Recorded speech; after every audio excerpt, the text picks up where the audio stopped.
మన ప్రభువు మన రక్షకుడైన యేసుక్రీస్తు వారి నామంలో మరొకసారి సహోదరులందరికీ నా యొక్క వందనం తెలుసుకుంటున్న అందరి వందనాలండి. దేవుని యొక్క మహాకృపను బట్టి తిరిగి మనం ఈ ప్రభు దినాన్ని కలుసుకుని ఉన్నాం. అందుని బట్టి మరొకసారి మనం దేవునికి స్తుతులు చెల్లింపు బదులుగా ఉన్నాం. ప్రియులారా, మనం ఇవాళ మనం నేర్చుకోవాల్సిన పాఠం ఏంటంటే న్యాయాధిపతి అయిన క్రీస్తు ప్రభువు అనే అంశం గురించి నేర్చుకుందాం. అంశం పేరు ఏంటంటే న్యాయాధిపతి అయిన క్రీస్తు ప్రభువు అనే అంశం గురించి మనం నేర్చుకుందాం. మొదటగా యోహాను సువార్త 12వ అధ్యాయము. యోహాను సువార్త 12వ అధ్యాయము 46 నుంచి 49 వరకు చదువుకుందాం. యేసుక్రీస్తు వారు భూమి మీద ఉన్నప్పుడు ఆయన పరిచర్య కాలంలో అనేక సంగతులు, అనేక ఆత్మీయ సంగతులు చెప్పడం జరిగింది. అందులో భాగంగా ఆయన చెప్పిన రెండు మాకు ఒక మాట ధ్యానిద్దాం. యోహాను సువార్త, నా యందు విశ్వాసం ఉంచే ప్రతివాడు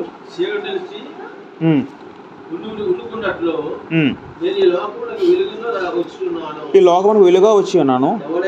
ఎవడైనాను నా మాటలు వినియు వాటిని గైకొనకుండిన యెడల నేను అతనికి తీర్పు తీర్చను. నేను లోకమునకు తీర్పు తీర్చుటకు రాలేదు గాని లోకమును రక్షించుటకే వచ్చి తిని. నన్ను నిరాకరించి నా మాటలను అంగీకరింపిన వానికి తీర్పు తీర్చువాడొకడు. నేను చెప్పిన మాటయే అంచె దినమందు వానికి తీర్పు తీర్చును. ఇక మన జాగ్రత్త గమనిస్తే యేసుక్రీస్తు వారు చెప్పిన ఒక మంచి మాట ఏంటంటే, ప్రియులారా, యేసుక్రీస్తు వారు మొదటిసారి లోకానికి వచ్చినప్పుడు మొదటిసారి లోకానికి ఎందుకు వచ్చారంటే రక్షించడానికి వచ్చారు. ఎవరు రక్షించడానికి వచ్చారు? మనల్ని అంటే మనం ఆత్మను అర్థం చేసుకోవాలి. మన ఆత్మను రక్షించడానికి యేసుక్రీస్తు వారు వచ్చారు. అదే యేసుక్రీస్తు వారు అంటారు మరో మాట ఏంటంటే, ఆయన రెండోసారి కూడా వస్తానని చెప్పారు. దాన్నే క్రీస్తు రాకడ అన్నాం. యేసుక్రీస్తు వారు రెండో రాకడ మనం అనుకుంటాం. ఆ రెండో రాకడ వచ్చినప్పుడు ప్రభు అంటున్న మాట ఏంటంటే, ఇక్కడ అంటే ఈ వచనం మన జాగ్రత్త గమనిస్తే మొదటగా వచ్చింది రక్షించడానికి. మొదటిసారి యేసుక్రీస్తు భూమి మీద ఉన్నప్పుడు ఆయన ఎందుకు వచ్చాడు? రక్షించడానికి వచ్చాడు ఆయన. అప్పుడు దేవుని మాటలన్నీ చెప్పాడు. రెండోసారి వచ్చినప్పుడు ఏమవుతుందంటే ఆయన చెప్పిన మాటలు బట్టి తీర్పు ఉంటుందండి. ఇక్కడ ఏమంటారంటే, నన్ను నిరాకరించి నా మాటలు అంగీకరింపిన వానికి ఆయన వచ్చాడు, ఆయన మాటలు చెప్పాడు. చెప్పిన తర్వాత ఆయన వెళ్ళిపోయిన తర్వాత పరిశుద్ధాత్ముడు వచ్చి ఆ మాటలను గ్రంథస్థం చేసి మన చేతికి ఇచ్చాడు. అదే బైబిల్, మనందరి చేతిలో ఉన్న బైబిల్. ఈ బైబిల్ అనేది క్రొత్త నిబంధన. అంటే యేసుక్రీస్తు వారి మాటే క్రొత్త నిబంధన. ఈ మాటను బట్టి మనందరూ కూడా తీర్పు ఉంటుంది అనే ఒక విషయాన్ని యేసుక్రీస్తు వారు చెప్పడం జరుగుతుంది. అసలు తీర్పు అంటే అర్థం ఏంటండి? జడ్జిమెంట్ అంటే అర్థం ఏంటండి? జడ్జిమెంట్ అంటే మనము భూమి మీద మన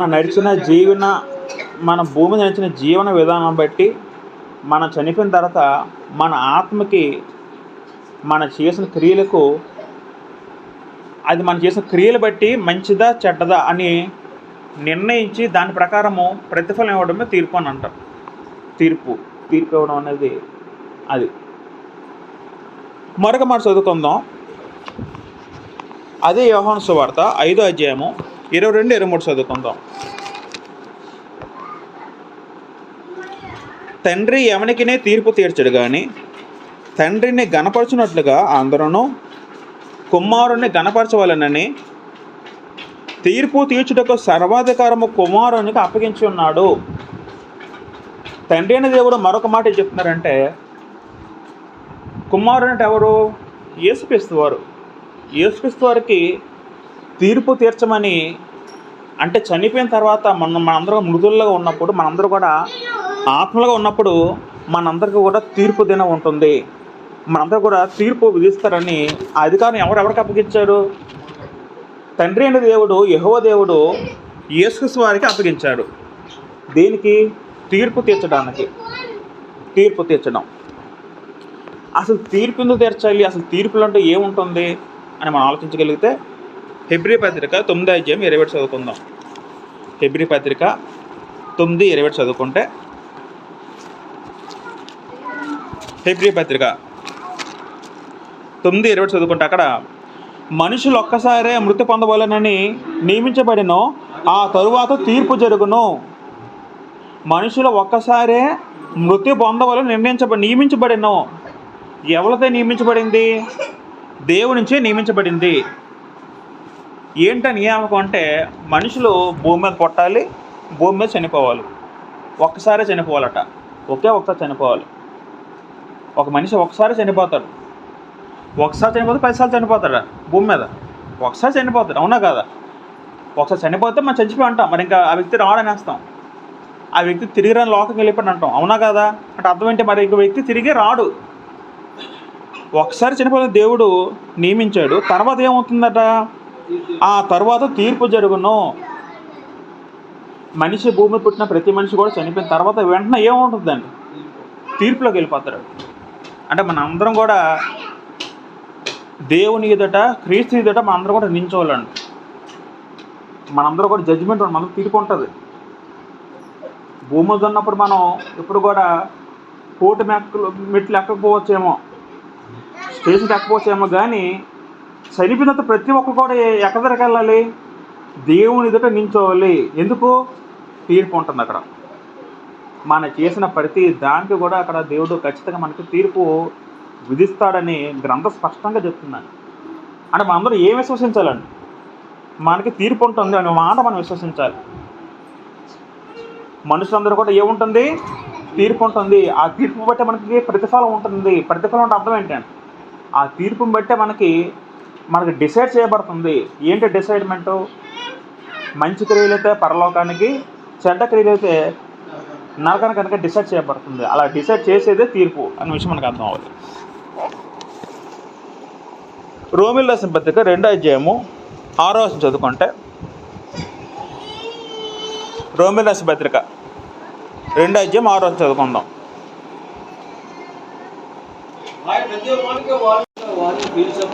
ఆయన ప్రతి వానికి వాని క్రియల చొప్పున ప్రతిఫలం ఇచ్చును.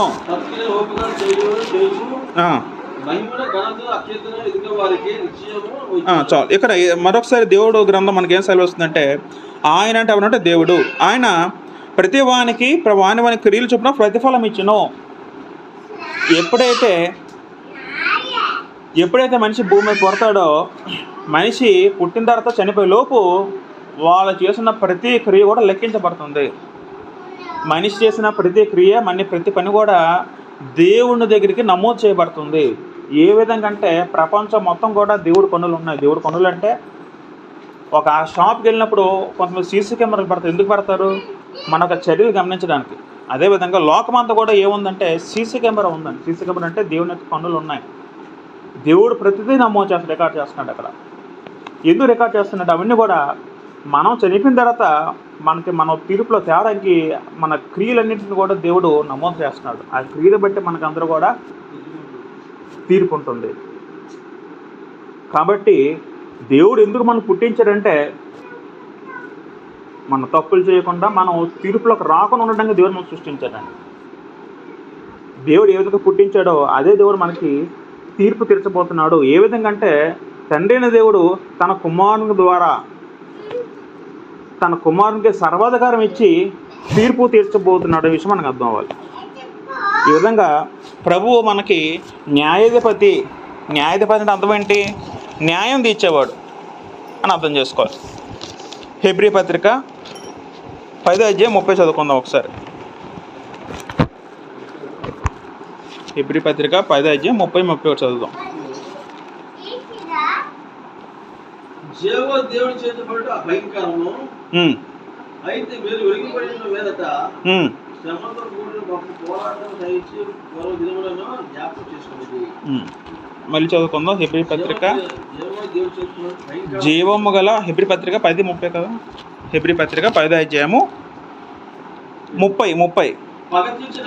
పగ తీర్చుట నా పని, నేను ప్రతిఫలం ఇత్తుననియు ప్రభువు తన ప్రజలకు తీర్పు తీర్చునని చెప్పిన వాడిని ఎరుగుదాం కదా. ఇక్కడ ప్రభువు అంటే పెద్ద అక్షరాలు దేవుడు, తండ్రి దేవుడు. దేవుడు తీర్పు తీర్చేవాడు. పగ తీర్చుట నా పని, నేనే ప్రతిఫలం ఇత్తున అంటారు. అంటే దేవుడు చెప్పిన మాట ఏంటంటే లోకంలో అనేక చెడ్డ క్రియలు ఉన్నాయి, మంచి క్రియలు ఉన్నాయి. న్యాయం ఉంది, అన్యాయం ఉంది. లోకంలో ఉన్నాయా లేవా? లోకంలో న్యాయం ఎక్కువ ఉందా, అన్యాయం ఎక్కువ ఉందండి? అన్యాయం ఎక్కువ ఉంది, అవునా కాదా? ఎన్నో రకాల అన్యాయ మార్గాలు ఉన్నాయి. ధనవంతులు బీదవాళ్ళు హింసిస్తున్నారు, న్యాయం ఏమో సరే దొరకట్లేదు, అవునా కాదా? పెద్దవాళ్ళు చిన్నవాళ్ళు తొక్కేస్తున్నారు, మనుషులు చంపేస్తున్నారు, వాడు ఆశించి వాడుకున్నదా లాగేసుకుంటున్నారు. అక్రమ సొమ్ము, లంచాలు, అవినీతం, లోకమంతా అక్రమ కారత నిండిపోయి ఉంది. దేవుడు ఏమంటాడంటే పగ తీర్చడం నా పని, నేనే ప్రతిఫలం ఇస్తున్నాను కదా దేవుడు, తండ్రి దేవుడు చెప్పడం జరుగుతున్నాను. రోమిల రాసిన పత్రిక 12:19 చదువుదాం. రోమిల రాసిన పత్రిక 12:19.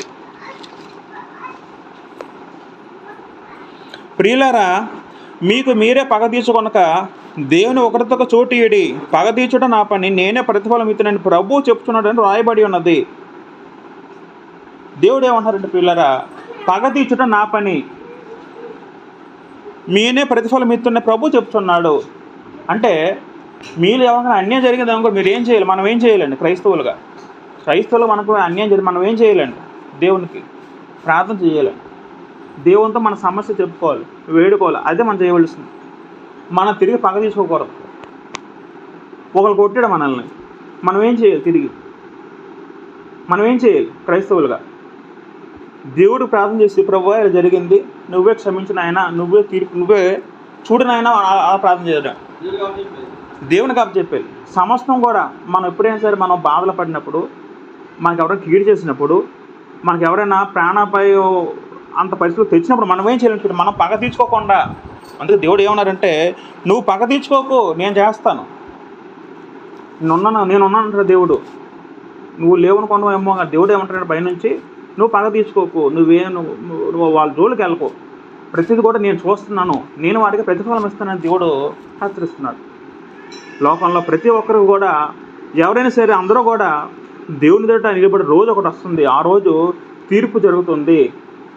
ఆ తీర్పులో మనం చేసిన ప్రతి క్రియలు కూడా దేవుని ముందు అప్పచెప్పాలి. రైట్. 2 తిమోతి పత్రిక 4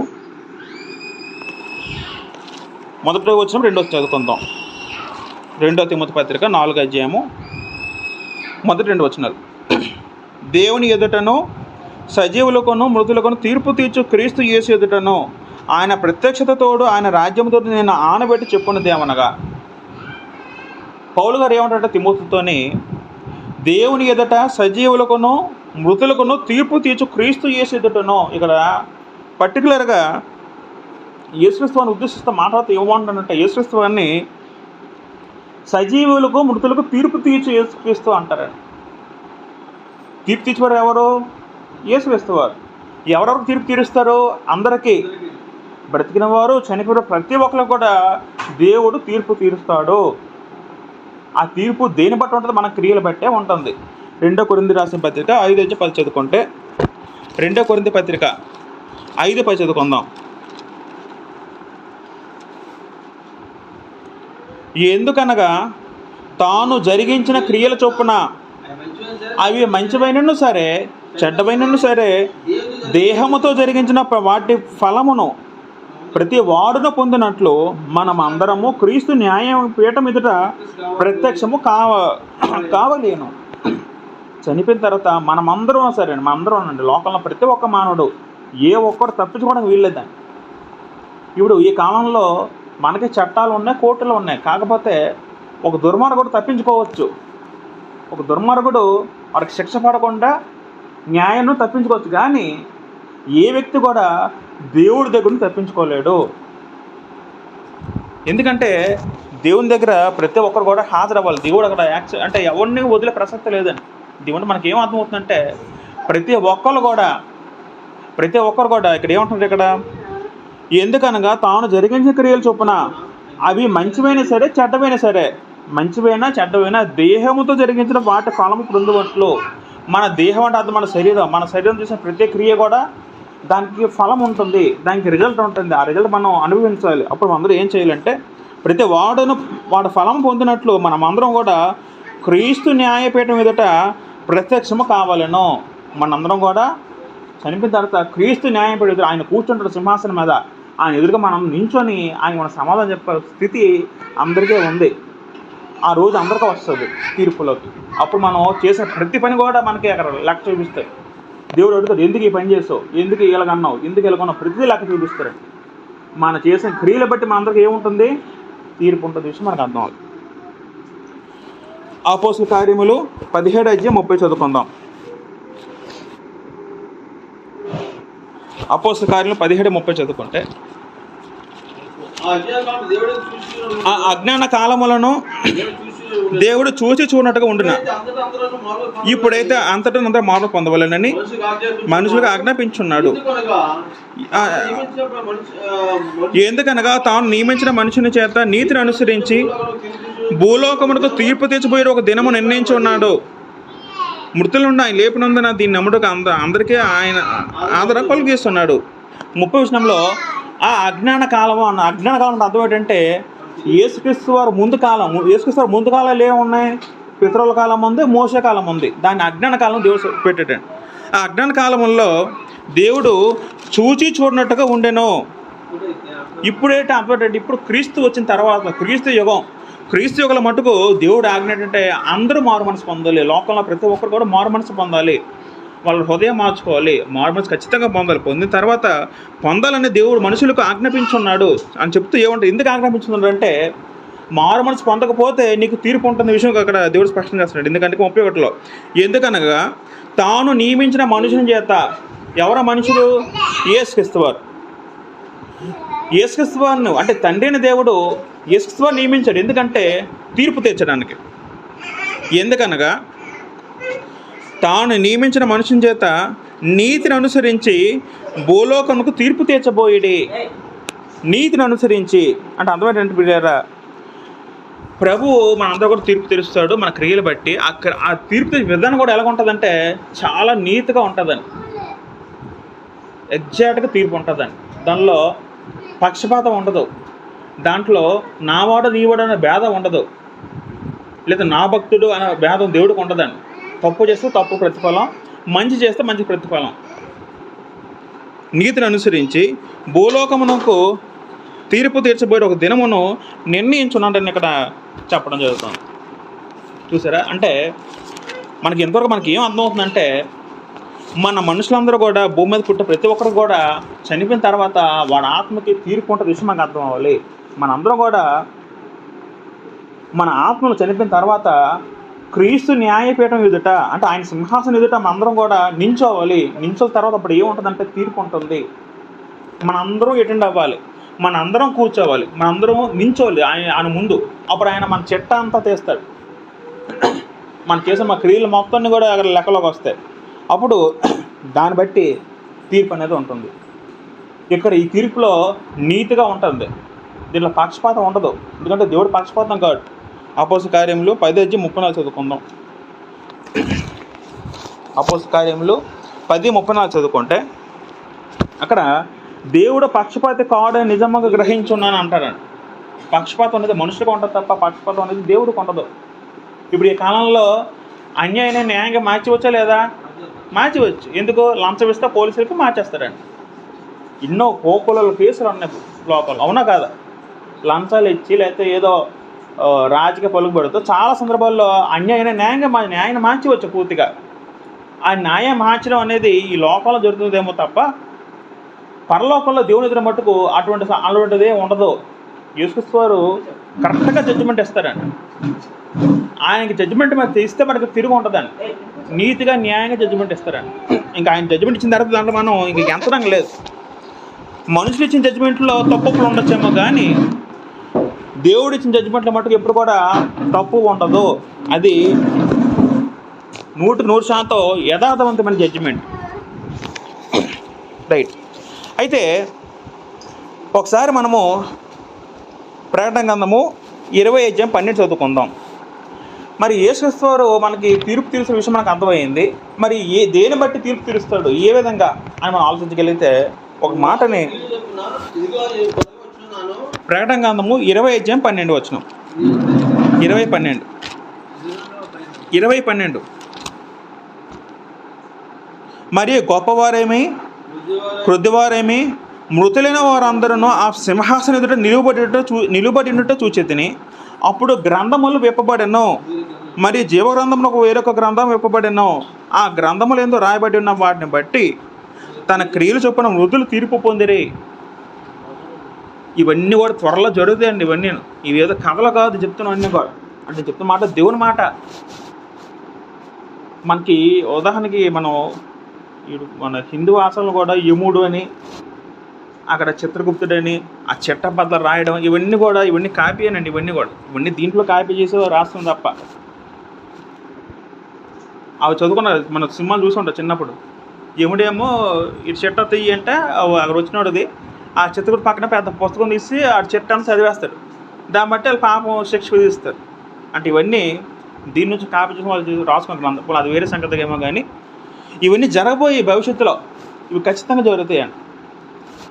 దేవుడు చెప్తున్న మాట ఏంటంటే, మరియు గొప్పవారు అంటే లోకంలో గొప్పవారుగా పిలబడుతున్నవారు, ధనికులు, రాజకీయ నాయకులు, డబ్బున్నోళ్ళు, పలుకుబడి ఉన్న వాళ్ళు అందరూ కూడా ఎవరైనా సరే, తర్వాత గొప్పవారు కొద్దివారు ఎవరైనా సరే, అంటే ఏ మనిషి కూడా అందరూ అని అర్థం చేసుకోవాలి. ఎవరు తప్పించుకోలేడు. భూలోకలు తప్పించుకోవచ్చేమో న్యాయము కనపడకుండా, కానీ దేవుని ఎదుట ప్రతి ఒక్కరు కూడా ఆ సింహాసనం ఎదుట నిలువబడినట్టు చూసిన. ఏ సింహాసనం అంటే దేవుని ఎదుట సింహాసనము. పరలోకంలో తండ్రిని దేవుడు యేసుక్రీస్తు ఎదురుగా సింహాసనం ఉంటుంది, దాని ఎదురు నిలబడినట్టు చూచింది. అప్పుడు గ్రంథములు విప్పబడెను, మరియు జీవగ్రంథమును వేరొక గ్రంథము విప్పబడెను. ఆ గ్రంథములు ఎందుకు రాయబడి ఉన్న ప్రకారం వాటిని బట్టి తన క్రియలు చొప్పున. ఇక్కడ ఒక గ్రంథం విప్పబడిన పదం ఉంది. ఏంటి ఆ గ్రంథము? ఆ గ్రంథం బట్టే మనకి తీర్పు తెచ్చబడుతుంది. ఏంటి ఆ గ్రంథం? ఏమై ఉంటుందండి ఆ గ్రంథం? ఆ గ్రంథం ఏంటంటే, ఆ గ్రంథమే క్రొత్త నిబంధన. ఆ గ్రంథం ఏంటి? క్రొత్త నిబంధన. మన చేతిలో ఉన్న గ్రంథం ఇదే పరిశుద్ధ బైబిల్. ఈ బైబిల్ అనుసరించి మనకి తీర్పు ఉంటుంది. ఇప్పుడు మాకు ఈ మధ్యన సూపరింటెండెంట్ గారు మా పోస్ట్ ఆఫీస్కి వచ్చారు. సడన్గా వచ్చి మాకు అప్పుడప్పుడు ఆఫీసులో, అంటే ప్రతి ఆఫీసులో కూడా మాకు వెరిఫికేషన్ ఇన్స్పెక్షన్లు ఉంటాయి. ఇప్పుడు మా సూపరింటెండెంట్ గారు వచ్చి పోస్ట్ ఆఫీస్లో ఇన్స్పెక్షన్ చేశారు అనుకోండి. ఏ విధంగా ఇన్స్పెక్షన్ చేస్తారంటే, దేన్ని బట్టి చేస్తారు ఇన్స్పెక్షను? తనిఖీ చేస్తారు. దేన్ని బట్టి? మాకు ఒక మాన్యువల్ ఉంటుంది. పోస్ట్ ఆఫీస్ కింద బుక్ ఉంటుంది, దాని మాన్యువల్ అంటారు. ఆ మాన్యువల్ రూల్స్ అన్నీ ఉంటాయి. ఇప్పుడు అధికారులు ఎలా చెక్ చేస్తారో నేను తప్పు చేసినా లేదని ఆ మాన్యువల్ చూస్తారు. ఆ మాన్యువల్లో ఇగో ఈ రికార్డు రాయాలని ఉంది, ఇది రాయలేదు అనుకోండి, ఈ రికార్డు రాయలేదు, ఇది పాటించమని ఒకటి ఉంది, ఇదిగో ఈ వ్యక్తులు పాటించాలి అంటే మా ప్రతిదానికి ఒక గ్రంథం ఉంటుంది, ఒక మాన్యువల్ బుక్ ఉంటుంది. మా ఆఫీసులో కూడా మా సూపరింటెండెంట్ గారు వాళ్ళు ఎలా తనిఖీ చేస్తారంటే, వాళ్ళకి బుక్ ఉంటుంది, మాన్యువల్ ఉంటుంది. ఆ బుక్ని బట్టి మేము అన్నీ మెయింటైన్ చేస్తాం లేదా రికార్డు, దాన్ని బట్టి మాకు ఇన్స్పెక్షన్ చేస్తారు, దాన్ని బట్టి మాకు ఉంటుంది. అదేవిధంగా మన ఆత్మకి జడ్జిమెంట్ ఎలా ఉంటుందంటే, దేని బట్టి జడ్జిమెంట్ అంటే బైబిల్ బట్టి జడ్జిమెంట్. బైబిల్ అంటే అర్థం అంటే క్రొత్త నిబంధన. ఈ బైబిల్ బట్టి జడ్జిమెంట్ ఉంటుంది అందరికీ కూడా. ఏ విధంగా అంటే, ఇప్పుడు ఈ చెప్తున్న మాటలు మనం వింటున్నామా లేదా, మన హృదయంలో పెట్టుకున్నామా లేదా, దాని ప్రకారం అనుసరిస్తున్నామా లేదా, దాన్ని బట్టి జడ్జిమెంట్ ఉంటుంది. దీని ప్రకారం మనం ఫాలో అయితే మనం తీర్పులు ఉంటే బయటకు వచ్చేస్తాం. దీని ప్రకారం మనం ఫాలో అవ్వకపోతే మన తీర్పులోకి వెళ్ళి అక్కడ మనం దేవుని ఎదుట మనం తప్పు ఒప్పుకోవాల్సిన వారమే ఉంటాం. మరొక మనం చదువుకుంటే యాకోబు పత్రిక 2:12 చదువుదాం. యాకోబు పత్రిక పరిశుద్ధ వారికి వారికి అందరికీ ఒకటే మూలమున హేతువు చేత. యాకోబు పత్రిక 2:12 స్వాతంత్రం ఇచ్చు నియమం చొప్పున తీర్పు పొందబో వారికి తగినట్టుగా మాట్లాడేది, అలాగనే ప్రవర్తించుడి. ఇక్కడ జాగ్రత్త గమనిస్తే స్వాతంత్రం ఇచ్చి నియమం చొప్పున తీర్పు పొందబో వారికి పదం ఉంటుందని. ఇక్కడ స్వాతంత్రం ఇచ్చి నియమం అని అర్థం ఏంటంటే క్రొత్త నిబంధన అని అర్థం చేసుకోవాలి. దాని చొప్పున తీర్పు పొందబో వారికి అని పదం ఉంటుందండి అక్కడ. అంటే క్రొత్త నిబంధనే మనకి శాసనం, క్రొత్త నిబంధన బట్టే మనకి తీర్పు ఉంటుంది. క్రొత్త నిబంధన అంటే ఇవన్నీ మత్తయి సువార్త నుంచి ప్రకటన మీద క్రొత్త నిబంధన అంతా. దానిలో యేసుక్రీస్తు చెప్పిన మాటలు ఉంటాయి, పత్రికలు ఉంటాయి. దాని ప్రకారం మనం ఆలోచించుకున్నాం లేదా, దాని ప్రకారం మన జీవితాలు సర్దిద్దుకున్నాం లేదా, దాన్ని బట్టే మనకి తీర్పు ఉంటుంది విషయం మనకు అర్థం చేసుకోవాలి. దాన్నే గ్రంథంలో విప్పబడిన పదం ఉంటుంది అక్కడ చదువుకున్నాం ప్రకటన గ్రంథంలో. దీన్నే స్వాతంత్రం ఇచ్చి నియమం చొప్పున పదంగా వాడబడ్డారు. అది క్రొత్త నిబంధన. మత్తయి సువార్త 25:32 చదువుకుంటే, మత్తయి సువార్త 25 అధ్యాయంలో యేసుక్రీస్తు భూమి మీద ఉన్నప్పుడు ఒక మంచి ఉపమానం చెప్పారు. అక్కడ అంత్య తీర్పు గురించి ఒక ఉపమానం చెప్తున్నప్పుడు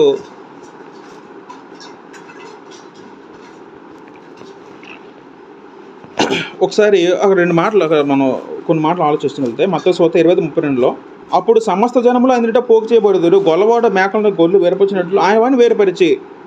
33, తన కుడివైపున గొర్రెలను ఎడమవైపున మేకలను నిలవబెట్టను. 34, అప్పుడు రాజు తన కుడివైపున ఉన్నవాడిని చూచి, రాజు అంటే ఎవరు ఇక్కడ? యేసుక్రీస్తు వారు.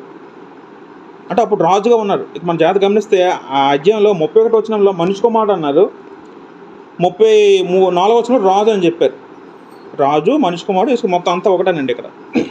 అయితే రాజు తన కుడివైపున ఉన్నవాడిని చూచి, నా తండ్రి చేత ఆశీర్వదింపబడినవారులారా రండి, లోకం పుట్టిన మొదలుకొని మీ కొరకు సిద్ధపడిన రాజ్యంను స్వప్నరించుకొనుడి.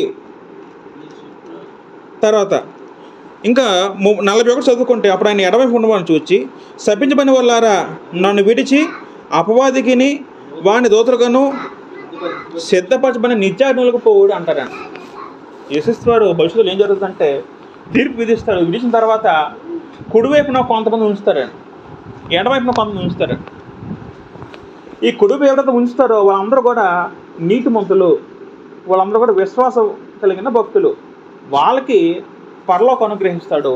ఎడమవైపున ఎవరైతే ఉంటారో వాళ్ళందరూ కూడా అపవాదితో పాటు నిత్యాగ్ని ఉంటుందని దేవునికి అంతా సెలవిస్తుంది. మీకు అర్థమవుతుంది చెప్తుంది ఇవన్నీ మాటలు కూడా. మనుషులందరూ కూడా తీర్పు ఉంటుంది, అదే వాస్తవము. మనందరం కూడా ఆ బోనులో మనందరం నించోవాలి. నేను నించోనండి నాకు అవ్వదంటే పనికిరాదు. అక్కడ ఖచ్చితంగా దేవుడు అందరూ నించోవాలి. నించిన తర్వాత దేవుడు క్వశ్చన్లు వేస్తాడు, అన్నీ మనం చేసే క్రియలన్నీ చూపిస్తాడు, మన సమాధానం చెప్పాలి. ఎంత భయంకరంగా ఉంటుందని వాళ్ళు క్వశ్చన్లు వేస్తూ మనం అడిగితే, అవునా కాదా? అవన్నీ డిసైడ్ చేసేది మన క్రియలు.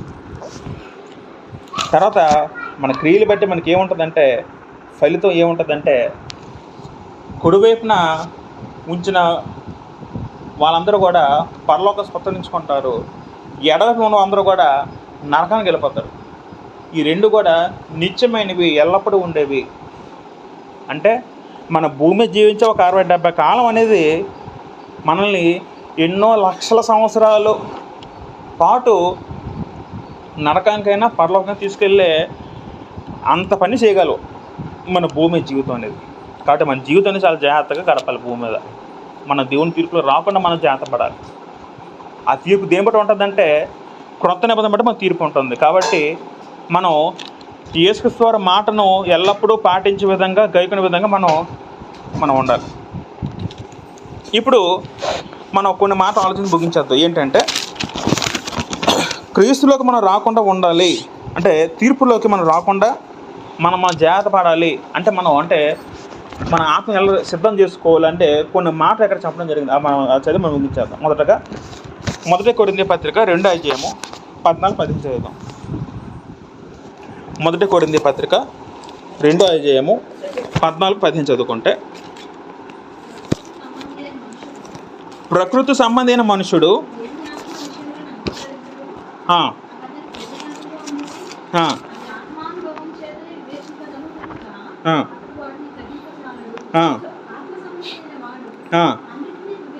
అన్నిటినీ వివేచించడు. కానీ ఇక్కడ జాగ్రత్త గమనిస్తే ఇక్కడ ఇద్దరు మనుషులు ఉన్నారు. మొదటగా ప్రకృతి సంబంధం మనుషుడు పంపడం జరిగింది. రెండో మాట ఏంటంటే 15వ వచనంలో ఆత్మ సంబంధ మనుషుడు చెప్పడం. ప్రకృతి సంబంధ మనుషుడు అంటే ఆయన ఎవరంటే క్రీస్తు ఎరగని వ్యక్తి. ప్రకృతి సంబంధ మనుషుడు అంటే ఎవరంటే క్రీస్తుని ఎరగని వ్యక్తి. ఆత్మ సంబంధం ఎవరంటే క్రీస్తుని నమ్మి బాప్తిసం పొందిన వ్యక్తి. ఆత్మ సంబంధం వేడు అంటే ఆత్మ సంబంధం వాడు ఏం చేస్తారంటే అన్నిటినీ వివేచిస్తారట.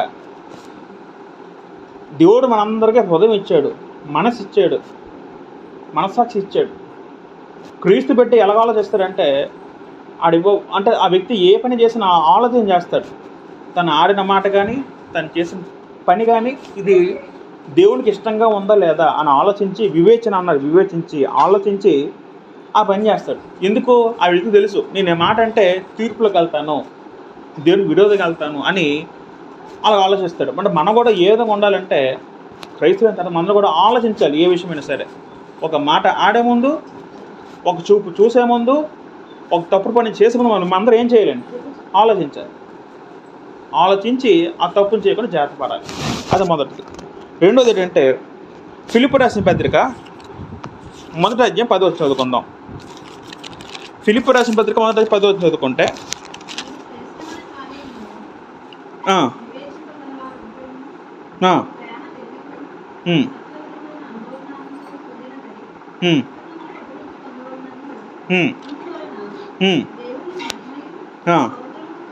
కలుగునట్లు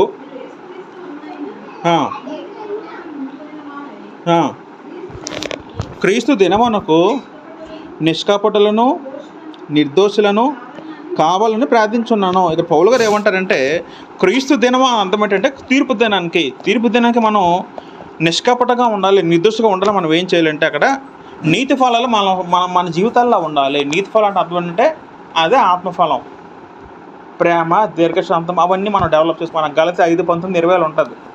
అవి మన జీవితాల్లో డెవలప్ చేసుకుంటూ వచ్చి మనం శ్రేష్టమైన కార్యం వివేచించగలవాడు ఒక పదం ఉంటుంది 9వ వచనంలో. అంటే అటువంటి మంచి కార్యాలు వివేచించే గొప్ప మనసు మనం కలిగి ఉండి దేవుడి గుణాల్లో మనం హృదయంలో పెంపొందించుకుంటే దేవుడి గుణాలు ఏముంటాయి? ప్రేమ, దీర్ఘశాంతము, వినయము, జాలిగల మనసు, ఇవన్నీ కూడా దేవుని యొక్క గుణాలు.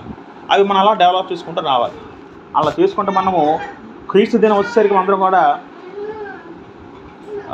నిర్భయంగా నిర్దోషంగా ఉంటాం. మూడోది ఏంటంటే 1 దశలోనిక పత్రిక 5:21.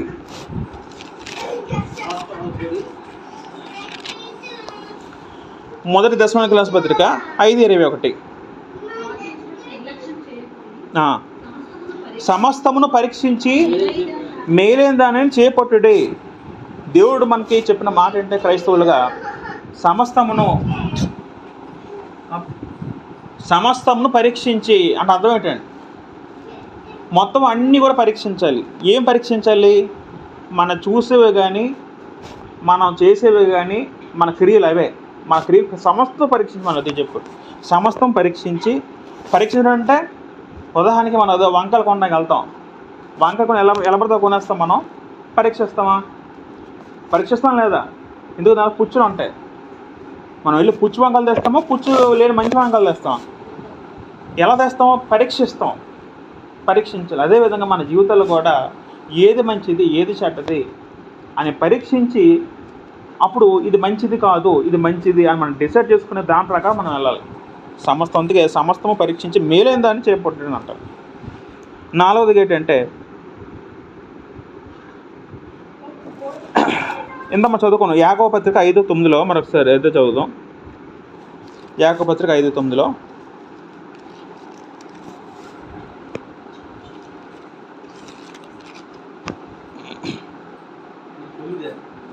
యాకోబు పత్రిక 5:9 చదువుదాం.